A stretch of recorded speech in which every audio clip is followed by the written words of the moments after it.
Now, we have a couple of games on the slate tonight versus just the one in the NBA, so that's nice. A little bit more going on the ice. And Canadiens and Jets, game 2. Now, as we know, Montreal carried their momentum into the series by taking the opener here in this one. Instant bloodbath. You had Mark Scheifele to hit on Montreal's Jake Evans at the end of that game. A lot of people still talking about that, rightfully so. The Habs are underdogs, not by a whole lot, though, Jeff. Minus 103. The Jets are minus 115 favorites. Do you think they can take a 2-0 series lead here in this one with a second road win of the series? Yeah, I absolutely do. And I'll remind my co-analysts that I was the only one on the Canadiens in game 1 here. And I will be definitely on the Canadiens in game 2. This is just a nightmare scenario for the Jets. Just so much negative sentiment around this Mark Scheifele hit. And just from a perspective of they got outplayed in game 1 as well. I mean, the Canadiens had more chances. Their goaltender outplayed Connor Hellebuck, who was basically really responsible for them winning the first series. I think people forget, Winnipeg wasn't exactly dominant against the Oilers. They barely had the lead for most of that series.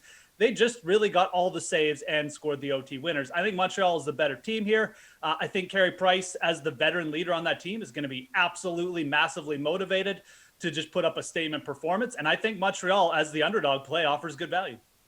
AJ, this is your opportunity to agree or what would be more fun, disagree with our pal Moose here.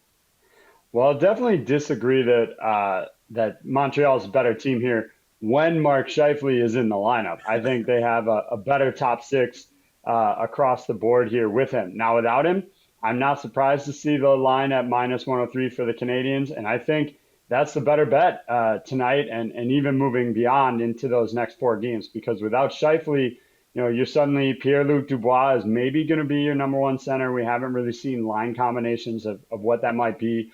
Paul Stastny has been out. It looks like he'll be back tonight, but again, you potentially have your number 1 center being a guy that has struggled since joining there. Your number 2 center missed game 1 with an injury now without Scheifele, and I think it really hurts their depth. We saw what happened to this team at the end of the regular season when Nikolai Ehlers was missing. They don't have anything much outside of the top 6, and without Scheifele, somebody's going to have to step in there, and they don't have a ton of good options right now. What do you say, Paul? Which way do you want to go?